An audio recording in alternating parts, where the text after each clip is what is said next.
la directive européenne sur les eaux de baignade est la directive 2006/7/CE. Cette directive donc régit toutes les règles concernant les eaux de baignade en Europe.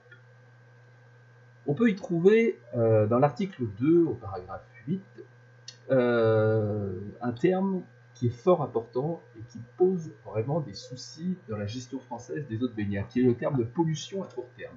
Alors, si on lit la définition faite dans la directive européenne, une pollution à court terme est une contamination microbiologique qui a des causes clairement identifiables, qui ne devrait normalement pas affecter la qualité des eaux de baignade pendant plus de 72 heures environ, à partir du moment où la qualité des eaux a commencé à être affectée, et pour laquelle l'autorité compétente a établi des procédures afin de prévenir et de gérer de telles pollutions à court terme. Un peu plus loin, dans l'article 3, on voit que dans le paragraphe 6, des échantillons prélevés pendant les pollutions à court terme peuvent être écartés.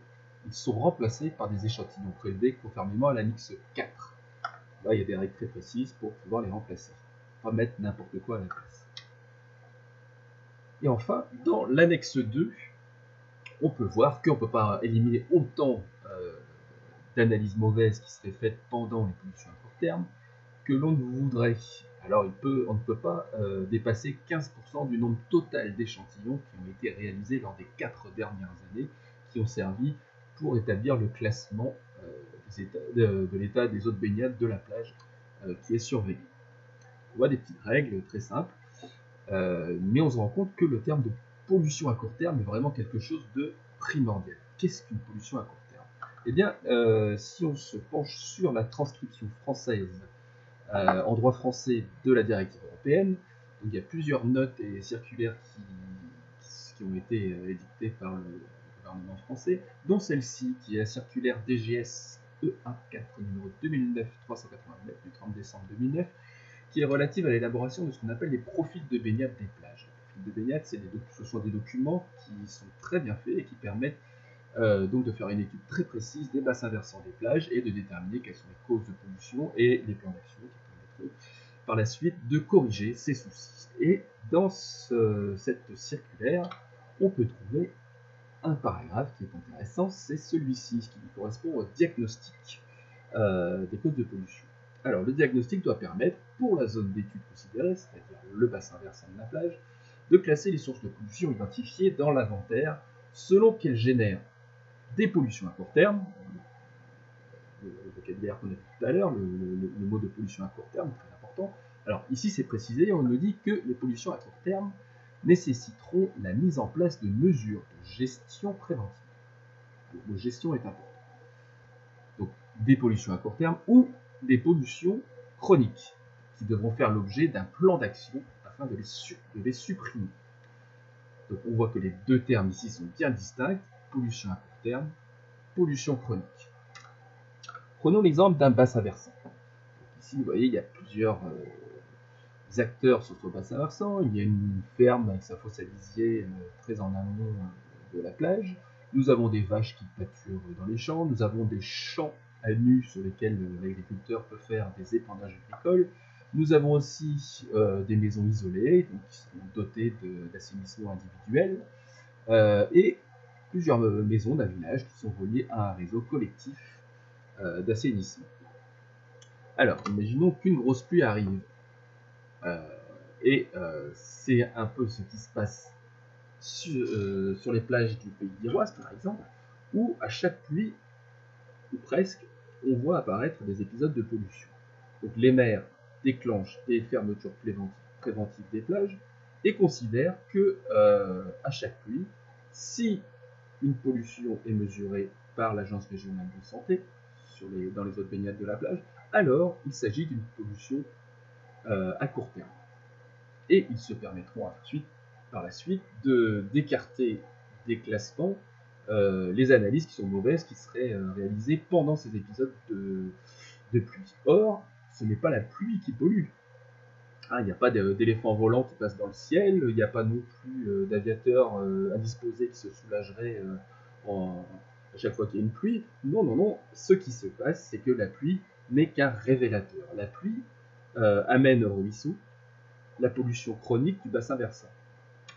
Donc, on est clairement ici dans une pollution chronique. Ce n'est pas la pluie qui pollue, c'est la pluie qui révèle la pollution chronique du bassin versant.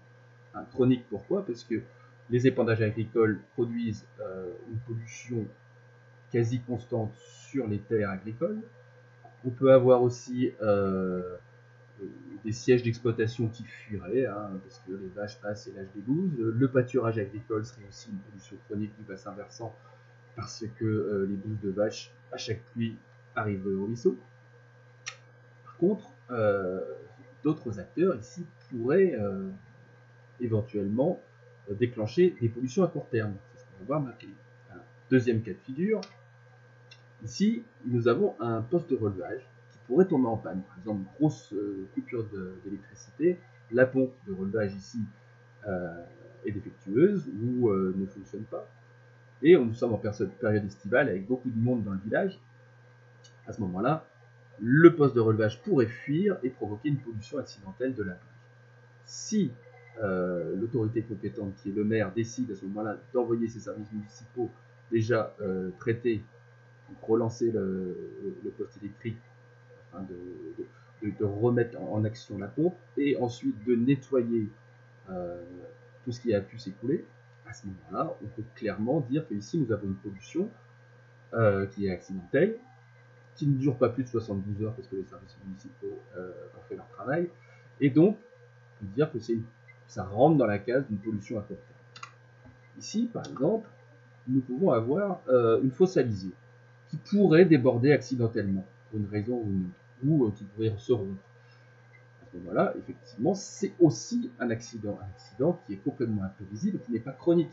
C'est quelque chose d'accidentel. Là, on pourrait classer ça dans les pollutions à court terme. Un agriculteur pourrait aussi faire un accident et voir sa tonne à lisier se renverser à proximité du ruisseau. À ce moment-là, nous avons aussi un accident. Cet accident-là provoque une pollution. Cette pollution pourrait impacter donc, les eaux de baignade de la plage. Et donc, cette pollution, si elle est traitée dans les 72 heures, pourrait aussi être qualifiée de pollution à court terme. Là, on voit plusieurs cas de figure qui, ni l'un ni l'autre, ne peuvent être incriminés dans une pollution normale, dans une situation normale de la plage. Normalement, sur cette plage, il n'y a pas des tonnes à lisier qui se renversent dans un ruisseau. Normalement, il n'y a pas de poste de relevage qui fuit. Et normalement, les fosses à lisier des fermes qui se trouvent en amont ne fuient pas non plus. Alors, en situation normale, c'est ce que veut mesurer la directive européenne sur les eaux de baignade. Donc, tout ce qui se passerait en situation normale, eh bien, en situation normale, ces trois incidents-là n'ont rien à y faire, et donc c'est complètement recevable de les écarter de l'étude statistique qui sert à déterminer le classement des plages en fin de saison. Par contre, tout ce qui est en rapport avec la pluie, bien sûr, ça ne devrait pas être écarté.